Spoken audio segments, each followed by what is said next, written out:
Welcome back to the CFB Breakdown Show. Today, we're about to take a historical journey into the absolute titans of college football. We're talking programs so dominant, so utterly disrespectful to their opponents, that they weren't just kings, they were the kings of kings. Dynasties built to crush, legends forged to last. But as we all know, even kings can stumble. Maybe it was a few bad hires, a couple of recruiting misses, or just the brutal reality of college football catching up. Suddenly, the unstoppable fell. And now they're clawing their way back, trying to reclaim the glory that once seemed untouchable. This isn't just football. Folks, this is a saga. Grab a cold one. Maybe two. Kick back. And let's dive in.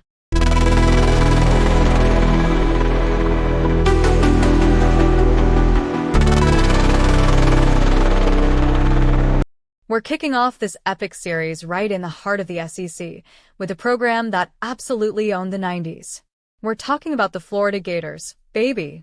Now, for years, the Gators were good, don't get me wrong, but they weren't that team. They were always looking up at some other powerhouse. And then, a man, a legend, a visionary, stepped onto the scene in Gainesville. We're talking about Steve Spurrier, the head ball coach. This dude didn't just coach football. He invented a whole new swagger. He brought that fun and gun offense, throwing it all over the yard, making opposing defensive coordinators look like they were trying to solve a Rubik's Cube blindfolded. He won the Heisman as a player, then came back and won a national championship as a coach in '96, finally getting that monkey off their back. He was the king, plain and simple. But then, as it often does, the glory started to fade. After Spurrier left, they had some good years, sure, but it wasn't the same. The program went through a few coaches, and then they hit some rough patches. We're talking about Ron Zook, who tried his best but couldn't quite capture that magic, and then even after a brief resurgence with Urban Meyer, who was another king in his own right, the next few guys just couldn't stick the landing. We're talking about coaches who, bless their hearts, just couldn't keep that Gator chomping at the same level. But now, the Gators are trying to climb back up that mountain. They've got Billy Napier at the helm. He's a no-nonsense, hard-nosed guy, trying to reestablish that physicality, that SEC toughness. He's building it brick by brick, recruiting hard, and trying to get the swamp rocking like it used to. Can he do it? Can he bring the Gators back to the promised land? That's the question, folks. Alright, let's keep this train rolling.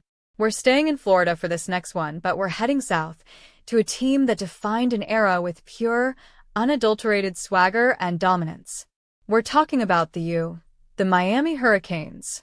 From the mid-'80s through the early 2000s, these guys weren't just winning games. They were dominating them with a level of ferocity and confidence that hadn't been seen before. And it all started with a couple of absolute giants. Howard Schnellenberger laid the foundation, winning their first national championship in '83. He brought the attitude, he brought the grit. Then came Jimmy Johnson, who took that foundation and built a dynasty. He was cool, he was calculated, and he had his players believing they were invincible. He won a Natty in '87. After him, Dennis Erickson kept the train rolling, winning 2 more Nattys in '89 and '91. And then, later, Larry Coker brought them back to glory in 2001 with one of the most talented rosters ever assembled. These coaches were a brotherhood of kings, creating a culture of winning and an aura of invincibility. But then, the fall. Oh, the mighty fall. After Coker, the U just couldn't find its footing again. They went through a string of coaches who, for whatever reason, just couldn't recapture that magic. We're talking about coaches who tried to bring back the swagger, tried to get that defense flying around, but it just didn't translate to consistent wins. The program became a shadow of its former self, constantly trying to live up to the impossible standards set by those dominant teams. Now, though, there's a new hope, a new energy. They've got Mario Cristobal leading the charge. A former Hurricane himself, a national champion player, he understands what the U is all about. He's a master recruiter, a tough-nosed coach, and he's bringing that old-school Miami mentality back to Coral Gables. He's trying to get that swagger back, trying to get that defense hitting, and trying to make Hard Rock Stadium a nightmare for opponents again. Can Cristobal bring the U back to the promised land? Can he make them the kings of kings once more? This is going to be fun to watch. Let's keep this party going. We're staying in the Sunshine State, but we're heading north now to a program that absolutely owned the 90s, winning a ridiculous amount of games and 2 Nattys. We're talking about the Florida State Seminoles. For years, the Seminoles were a good program, but they just couldn't quite get over the hump. And then a legend arrived. We're talking about Bobby Bowden, folks. This man built a dynasty, an absolute juggernaut. From 1987 to 2000, FSU finished in the top 5 of the AP poll every single year.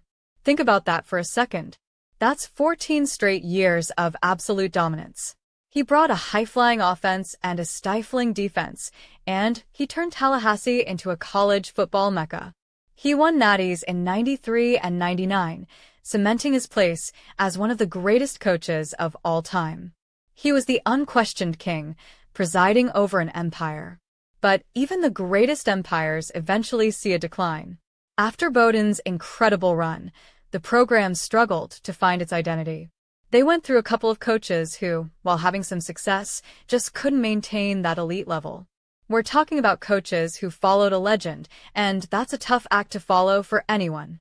The consistency waned, the recruiting wasn't quite as dominant, and the Seminoles, while still a good team, weren't that terrifying force they once were. But now, there's a buzz in Tallahassee again. They've got Mike Norvell at the helm, and he's bringing a whole new energy to the program. He's dynamic, he's innovative, and he's got those Seminoles playing with a chip on their shoulder. He's recruiting at a high level, developing talent, and getting those Noles back to their winning ways. They're climbing back up that mountain, folks, and you can feel the momentum building. Can Norvell get Florida State back to being the kings of kings? Can he bring another Natty to Tallahassee? All right, we're leaving the warm confines of Florida and heading to the heartland for this next segment, to a program steeped in tradition and an absolutely dominant history. We're talking about the Oklahoma Sooners. Now, for decades, Oklahoma was the program. They had multiple stretches of absolute dominance, winning national championships and producing some of the greatest players in college football history. But specifically in our window, we're talking about the absolute genius of Barry Switzer. This guy was a rock star. He brought that Wishbone offense, running the ball down the opponent's throats, and his teams were tough, physical, and absolutely relentless. He won 3 national championships in '74, '75, and '85, and his teams were consistently at the top of the polls. He was the king, no doubt about it, making Norman a nightmare for opposing teams. But after Switzer's departure, the program hit a bit of a rough patch. They went through a few coaches who, for whatever reason, just couldn't consistently replicate that Sooner magic. There were some good years, sure, but the consistent, dominant national championship contention that defined the Switzer era was harder to come by. We're talking about coaches who had big shoes to fill, and the pressure in Norman is immense. But then a new era of dominance arrived. We saw a resurgence with Bob Stoops, who brought them back to glory, and then more recently with Lincoln Riley, who had their offense absolutely humming. However, after Riley's unexpected departure, the Sooners are now in a new chapter, facing a new challenge. They've got Brent Venables leading the charge now. A defensive guru, a high-energy guy who understands the tradition of Oklahoma football. He's bringing that defensive intensity back, recruiting hard and trying to reestablish that physicality that defined those championship teams. Can Venables restore the Sooners to their former glory? Can he make them the kings of kings again? The faithful in Norman are certainly hoping so. We're wrapping up this incredible series with a program that was an absolute freight train from the '80s through the '90s, a team that just ran over everybody in their path. We're talking about the Nebraska Cornhuskers. Nebraska was simply unstoppable. And the man behind that incredible run was the legendary Tom Osborne. This guy was a quiet genius, a meticulous planner, and he built a program that was the envy of college football. His teams were famous for their dominant offensive lines, their bruising running backs, and the black shirts. They won 3 national championships in a 4-year span, '94, '95, and '97, and they did it with a brand of smash-mouth football that was absolutely beautiful to watch. He was the king, the undisputed ruler of college football for a glorious stretch. But after Osborne's retirement, the program, much like others we've discussed, struggled to maintain that elite level. They went through a string of coaches who, despite their best efforts, just couldn't consistently replicate the magic that Osborne had created. The Big Red Machine, while still a respected program, wasn't that dominant, unstoppable force it once was. We're talking about coaches who had to contend with incredibly high expectations and a fan base that remembers the glory days very, very fondly. Now, though, there's a new hope, a new leader trying to bring the Cornhuskers back to the promised land. They've got Matt Rhule at the helm. He's a proven program builder, a guy who has turned around struggling teams before. He's instilling a new culture, recruiting hard, and trying to bring that toughness and discipline back to Lincoln. The fans are hungry, and Rhule is working tirelessly to get that engine revving again. Can Matt Rhule restore the Big Red Machine to its former glory? Can he make Nebraska the Kings of Kings once more? This is one of the most compelling storylines in college football. Folks, what an incredible journey through the history of these legendary programs. And that's a wrap for this episode of the CFB Breakdown Show. We've seen the rise, the reign, the stumbles, and maybe, just maybe, the comebacks of college football's biggest titans. This isn't just X's and O's, folks. It's drama, it's passion, and it's the kind of chaos that makes college football impossible to quit. Thanks for tuning in. Seriously, you're the best damn audience in the game. Smash that like button, hit subscribe, and share this with everyone you know who bleeds their team's colors. I'll catch you next time for more legendary stories, jaw-dropping plays, and gridiron drama that'll make your head spin. Now, the big question, can any of these teams climb back to the top of the mountain, or are they doomed to stay average? Until then, stay loud, stay loyal, and try not to let your team crush your soul too badly.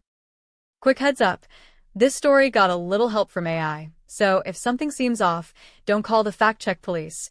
It's all about the story and having fun. As of this upload, some of these coaches are on the hot seat, and after this weekend, a few could be packing their offices. And yes, there's one who might even be returning to the place he once played. Only time will tell if these teams can rise again, or if they're once more searching for the coach who can bring them back to glory. Thanks again, you're the best.